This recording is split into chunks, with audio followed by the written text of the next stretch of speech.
নমস্কার বন্ধুরা, তোমাদের সবাইকে স্বাগত জানাই আউটরো পরিবারের আরও একটি নতুন ভিডিওতে। ভিডিও শুরু করার আগে আমি তোমাদের কাছে আমার একটা ছোট্ট অনুরোধ রাখতে চাই। যদি সত্য ঘটনা অবলম্বনে রহস্য, অজানা ইতিহাস আর গা ছমছমে গল্প শুনতে ভালো লাগে তাহলে ভিডিওটিতে একটা লাইক করে দিও। চ্যানেলটি সাবস্ক্রাইব করে পাশে থাকা বেল আইকনটি অন করে রেখো, কারণ তোমাদের এই একটি সাবস্ক্রাইব বা লাইক আমাদের আরও অজানা আরও রহস্যময় গল্প খুঁজে এনে তোমাদের সামনে তুলে ধরতে সাহস দেয়।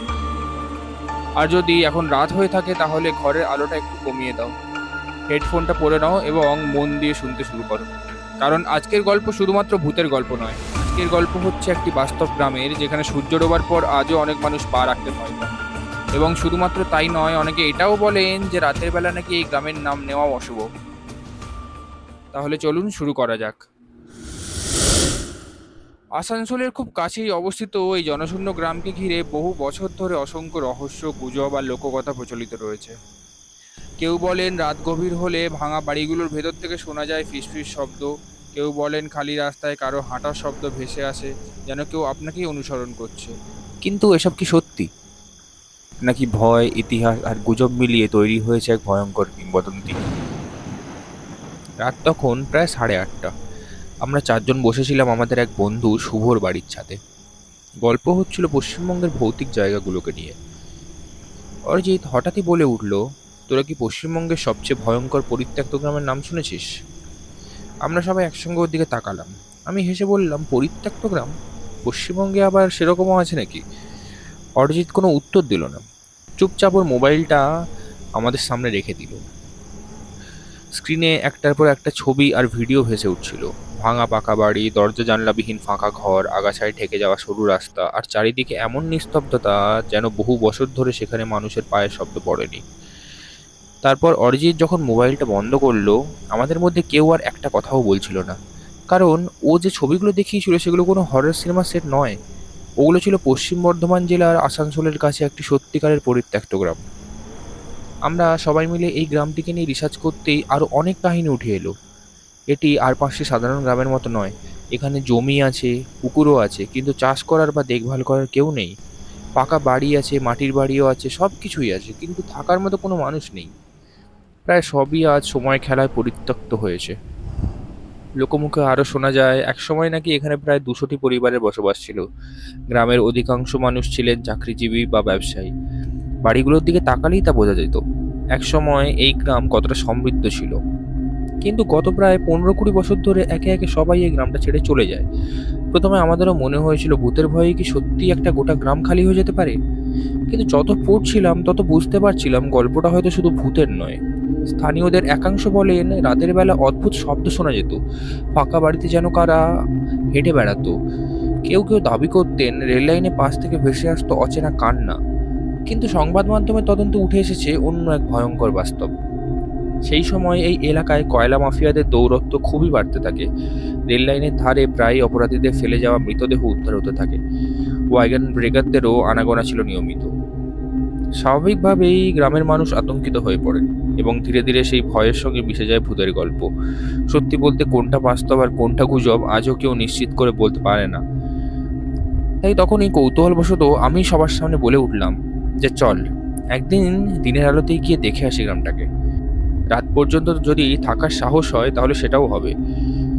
সায়ন ও শুভ এক কথায় যেতে চাইলো, কিন্তু অরিজিৎ প্রথমে একটু নাকচ করলেও ওকে আমরা যা হোক করে যেতে রাজি করালাম এবং এই রবিবার যাওয়াটা ঠিক হলো। অতঃপর পরের রবিবার বেলায় আমরা চারজন রওনা দিলাম। প্রায় 3 ঘন্টার পথ। ট্রেন থেকে নেমে বাস ধরে সোজা দেশলোপা, তারপর দেশলোপার দিক থেকে কাঁচা রাস্তা ধরে কয়েক মাইল এগোলেই সে ভয়ঙ্কর গ্রাম। যেই বলা সেই কাজ। অনেক খোঁজাখুঁজির পর সবাই মিলে একটা টোটো রিজার্ভ করে বেরিয়ে পড়লাম গ্রামটার উদ্দেশ্যে। কিন্তু টোটোওয়ালাকে কোথায় যাব তা বললাম না কেউই, যদি নিয়ে যেতে না চায় এই ভেবে। অতঃপর কিছুটা এগোতেই টোটো চালক হঠাৎ নিজের গাড়ির গতিটা কমিয়ে দিল। সে আমাদের দিকে না তাকিয়ে বলল, আপনারা কি ওই পরিত্যক্ত গ্রামটাতেই যাচ্ছেন? আমরা অবাক হয়ে বললাম, আপনি কি করে বুঝলেন? লোকটা হালকা হেসে বললেন, এখানে বাইরের লোক খুব কম আসে, যারা আসে তারা সবাই ওই একই জায়গাতে যায়। কথাটা বলেই সে আর কিছু বলল না। আমরা ওনার কথাটা শুনে অতটা গুরুত্ব দিলাম না আমরা ওনার কথাটা শুনে অতটা গুরুত্ব দিলাম না। নিজেদের মধ্যে বিভিন্ন বিষয় নিয়ে আলোচনা করতে শুরু করলাম। ঠিক কতক্ষণ এসেছে খেয়াল নেই, হঠাৎ রাস্তার একধারে একটা ফলক চোখে পড়ল। ওই ফলকে বড় বড় অক্ষরে লেখা ছিল বেনাগ্রাম। ফলক পার করার কিছু মুহূর্ত পরেই সবার আগে আমাদের চোখে পড়ল সামনে সারি সারি ভাঙা বাড়ি। বেশিরভাগ বাড়িতেই দরজা নেই, জানলা নেই, অনেক বাড়ির ছাদ ভেঙে পড়ে গেছে। বাড়ির ভেতর দিয়ে বটগাছের শিকড় নেমে এসছে, চারিদিকে শুধু আগাছা আর নীরবতা। দেখে মনে হচ্ছিল যেন সময় এই গ্রামটাকে বহু আগেই ভুলে গেছে। আর তখনই আমরা মনের মধ্যে একটা প্রশ্ন করছিল আর তখনই আমার মনের মধ্যে একটা প্রশ্ন হচ্ছিল, মানুষ কি সত্যি শুধু ভূতের ভয়ে নিজের জন্মভিটা ছেড়ে চলে যেতে পারে? তারপর টোটোওয়ালা আমাদের নামিয়ে দিল গ্রামের প্রবেশ পথেই। তারপর গ্রামের প্রবেশ পথ থেকে প্রবেশ করতে না করতেই যে জিনিসটা আমাদের চোখে পড়লো সবার আগে বা অনুভব করতে পারলাম, সেটা কোনো ভৌতিক দৃশ্য বা অনুভূতি নয়, বরং একটা অদ্ভুত নীরবতা। এমন নীরবতা যেখানে নিজের পায়ের শব্দ কানে অস্বস্তি তৈরি করে। আরও দেখলাম চারিদিকে সারি সারি পাকা বাড়ি, কোথাও একতলা কোথাও দোতলা। দেখলেই বোঝা যায় একসময় এই বাড়িগুলো খুব যত্ন করে তৈরি করা হয়েছিল। আর আজ সেই বাড়িগুলোর দেওয়াল ফেটে গেছে, জানলার কাঠ পচে পড়ে আছে। অনেক বাড়ির ছাদ ভেঙে গিয়ে তার ভেতর দিয়ে বট গাছ এবং অশ্বত্থ গাছ জন্ম নিয়েছে। প্রকৃতি ধীরে ধীরে পুরো গ্রামটাকে নিজের দখলে নিয়ে নিয়েছে। এই সময় আমরা দেখলাম গ্রামটির সম্বন্ধে যা যা বলা আছে বা লেখা আছে তা প্রায় সবই মিলে যাচ্ছে। ঘড়ির কাঁটায় তখন প্রায় 5:30 ছুঁই ছুঁই। একটা জিনিস আমরা লক্ষ্য করলাম, সাধারণ কাকপক্ষী এবং মাঝে মাঝে দূরে একটা দুটো ট্রেনের আওয়াজ ছাড়া আর কোনো প্রায় কিচ্ছুই শোনা যাচ্ছে না। যেন অদ্ভুত নীরবতা গ্রাস করেছে গ্রামটাকে। আমরা কিছুটা এগিয়েই এক লক্ষ্মী মঞ্চের সামনে আসতেই একটা বয়স্ক মানুষকে দেখতে পেলাম। আমরা ওনার সঙ্গে কথা বলতে এগিয়ে এলে তিনি বলেন তিনি পাশের গ্রাম থেকে এসেছিলেন নিজেদের পুরনো বাড়িটা দেখতে। আমরা নমস্কার করে আরও জিজ্ঞাসা করলাম যে জেঠু, সবাই কি সত্যি ভূতের ভয়ে গ্রামটা ছেড়ে চলে গিয়েছিলেন?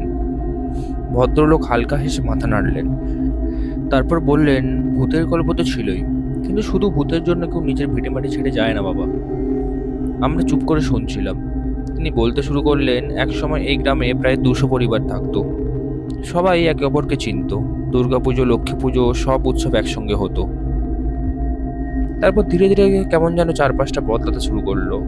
রাত বাড়লে মানুষ আর বেরোতে ভয় পেত। এলাকায় অপরাধ প্রচণ্ড পরিমাণে বেড়ে গেছিল। রেল লাইনের ধারে প্রায় অস্বাভাবিক ঘটনা ঘটত। মানুষ এতটাই আতঙ্ক হয়ে পড়েছিল যে তাদের কোনো সীমা ছিল না। তার উপর আবার ভূতের গল্প, কে কোথায় কি দেখেছে, কে কি শুনেছে, এইসব মুখে ছড়াতে ছড়াতে ভয়টা বাস্তবের থেকেও বড় হয়ে গেল। জেঠুর কথাগুলো শুনে আমার একটা বিষয় বারবার মনে হচ্ছিল, ভূত থাকুক বা না থাকুক, এই গ্রামের ইতিহাস নিজেই একটা হরর গল্প। আমরা ওনাকে শেষ একটা প্রশ্ন করলাম, আপনি এখনো এখানে আসেন? তিনি কিছুক্ষণ ভাঙা বাড়িগুলোর দিকে তাকিয়ে রইলেন, তারপর খুব আস্তে বললেন, বছরে একবার, খালি লক্ষ্মী পুজোর সময়টা আসে। বাড়ির দরজাটা খুলে পরিষ্কার করি, প্রদীপ জ্বালাই, তারপর আবার তালা মেরে চলে যাই। কারণ এখানে তো এখন আর আমরা কেউ থাকি না, শুধুমাত্র স্মৃতিগুলো থাকে। কথাটা শুনে আমাদের চারজনেরই গা শিউরে উঠেছিল। তারপর আমরা গ্রামটাকে আরো ভালোভাবে ঘুরে দেখার জন্য গ্রামটার অনেক ভেতরে চলে গেলাম।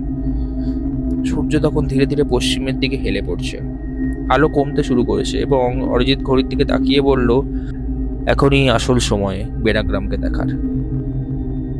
আমি অবাক হয়ে জিজ্ঞাসা করলাম, মানে? ও শুধু একটাই কথা বলল, লোকজন বলে এই গ্রামের আসল নীরবতা শুরু হয় সূর্য ডোবার পর। এই সময় থেকেই বেশিরভাগ লোক ফিরে যায়। আমি হেসে বললাম, ভূতের ভয়ে? ও উত্তর দিল না, শুধু চারপাশে একবার তাকালো। আলো যত কম ছিল, বেনাগ্রাম যেন ততই অন্যরকম হয়ে উঠছিল। দিনের বেলা যে বাড়িগুলোকে শুধু পরিত্যক্ত মনে হচ্ছিল, সন্ধ্যের আধা আলোতে সেগুলোকে যেন জীবন্ত লাগছিল।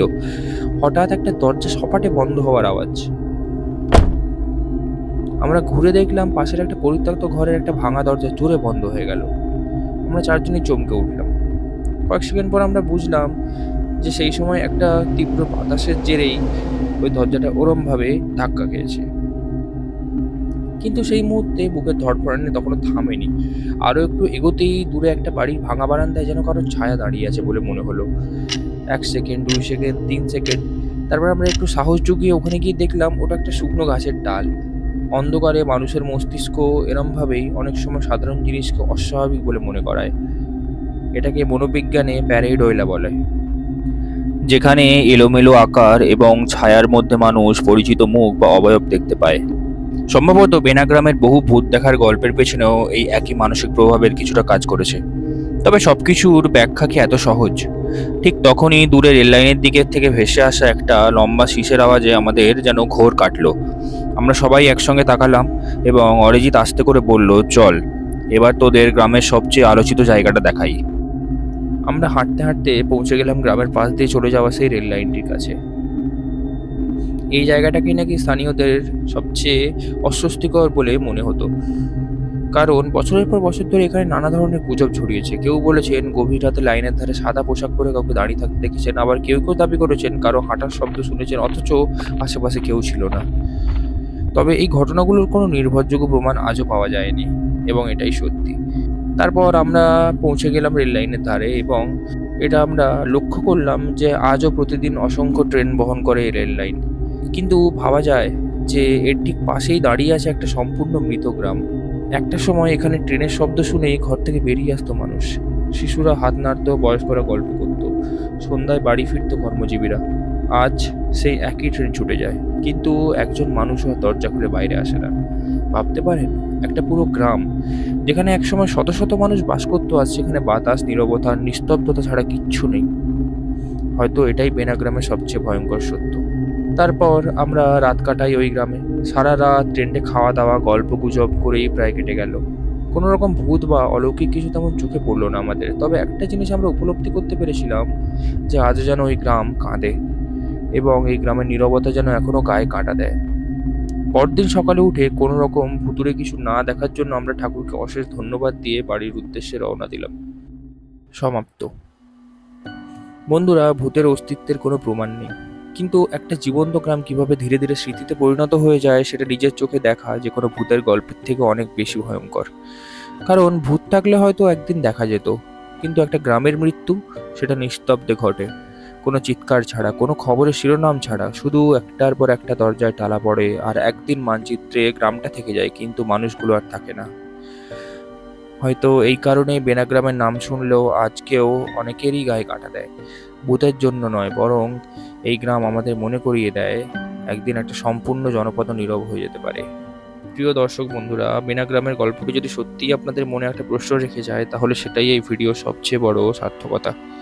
কারণ আমাদের উদ্দেশ্য শুধু ভয় দেখানো নয়, ইতিহাস, লোককথা আর বাস্তবের মাঝখানে লুকিয়ে থাকা অজানা গল্পগুলো আপনাদের সামনে তুলে ধরা। যদি এই ধরনের বাস্তব রহস্য, পরিত্যক্ত জায়গা আর অজানা ইতিহাস নিয়ে আরও ভিডিও দেখতে চান, তাহলে এখনই আউটরো চ্যানেলটি সাবস্ক্রাইব করে পাশে থাকা বেল আইকনটি অন করে রাখুন। কারণ আপনি যদি এতক্ষণ ধরে ভিডিওটি দেখে থাকেন, তাহলে হয়তো আমাদের পরের রহস্যময় গল্পটাও আপনার ভালো লাগবে। আর একটা ছোট্ট অনুরোধ বন্ধুরা, অনেকেই নিয়মিত ভিডিওটি দেখেন কিন্তু এখনও সাবস্ক্রাইব করেননি। আপনি যদি তাদের মধ্যে একজন হয়ে থাকেন, তাহলে মাত্র 1 সেকেন্ড সময় নিয়ে সাবস্ক্রাইবটা করে দিন। আপনার এই ছোট্ট সমর্থনই আমাদের আরও বড় বড় রহস্যের সন্ধানে বেরিয়ে পড়ার সাহস দেয়। আজকের মতো এখানেই শেষ। আমি জিৎ। দেখা হবে খুব শীঘ্রই আরও একটি বাস্তব, রহস্যময় এবং শিহরণ জাগানো গল্প নিয়ে। ততক্ষণ পর্যন্ত ভালো থাকুন, নিরাপদে থাকুন, আর মনে রাখবেন, সব রহস্যের উত্তর পাওয়া যায় না।